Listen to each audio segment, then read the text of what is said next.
তেজপুৰ আৰক্ষীৰ জালত কুখ্যাত গাড়ী চোৰ হাফিজুল। ৫ মে'ত চুৰি হোৱা AS12BC 2312 নম্বৰৰ মাল ভৰ্তি বাহনখনৰ সন্ধানত তেজপুৰ আৰক্ষীৰ এটা দলে অনুসন্ধান চলাই তেজপুৰ দোলাবাৰীত আত্মগোপন কৰি থকা ঠেলামৰাৰ হাফিজুল ইছলামক গ্ৰেপ্তাৰ কৰে। আৰক্ষীয়ে হাফিজুলৰ স্বীকাৰোক্তিৰ ভিত্তিত গোপন স্থানৰ পৰা বাহনখন উদ্ধাৰ কৰে। আন্তঃৰাজ্যিক গাড়ী চোৰ চক্ৰৰে জড়িত হাফিজুল আন কেইবাটাও গাড়ী চুৰি ঘটনাৰে জড়িত বুলি জানিবলৈ দিছে তেজপুৰ সদৰ থানাৰ প্ৰভাৰী বিষয়া ভাস্কৰ বেজবৰুৱাই।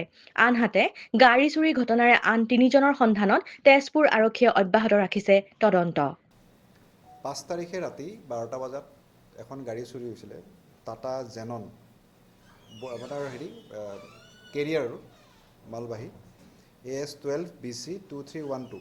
এইটো খবৰ আমাক ৰাতিপুৱা জনালে গাড়ীৰ মালিকে। সেই হিচাপত আমি অলপমান চ'ৰ্চ এংগেজ কৰিলোঁ। চ'ৰ্চ এংগেজ কৰি গম পোৱা গ'ল যে এজন চোৰ হাফিজুল ইছলাম সি দোলাবাৰীত আছে। তো আমি ছেকেণ্ড OC যাই কিনে তাক ধৰিলে। ধৰাৰ পিছত সোধ-পোছ কৰাৰ পিছত গম পোৱা গ'ল যে গাড়ীখন ঢেকীয়াজুলিৰ ফালে আছে। চ' TSIক আমি পঠালোঁ। TSI গ'ল, গাড়ীখন ৰিকভাৰী কৰি আনিলে। ধৰকচোন যোৱাকালি 4টা বজাৰ আগত আমি যোৱাকালি ৰাতিপুৱাৰ ভাগত তাক ধৰা হ'ল 10টা 11টামান বজাৰ ভিতৰত। ধৰি কিনে গাড়ীখন 4টা বজাত ৰিকভাৰী কৰিলোঁ ঢেকীয়াজুলিৰ পৰা। আছে ইয়াৰ অলৰেডি এনেকুৱা 3টা কেছ আছে আগৰ। আৰু ৰিচেণ্টলি বিশ্বনাথ চাৰিআলিতো কেইখনমান গাড়ী চুৰ হৈছে, তাতো ইয়াৰ ইনভলভমেণ্ট আছে। আৰু আপোনাৰ দকমকৰ পৰা গাড়ী এখন চুৰ হৈছে, তাতো ইয়াৰ ইনভলভমেণ্ট আছে। ইয়াৰ লগত আৰু 3জন মানুহ আমি নাম পাইছোঁ। আপোনাৰ এক নম্বৰ হ'ল ইক্ৰামুল। চবেই জানে ইক্ৰামুল গাড়ী চুৰ হয়। চহৰ আলী ডক্টৰ বুলি কয় এলাইজ, তাৰ নাম অলমষ্ট আপোনালোকে গম পায়েই কিজানি। তেখেতসকলো ইনভলভ আছে।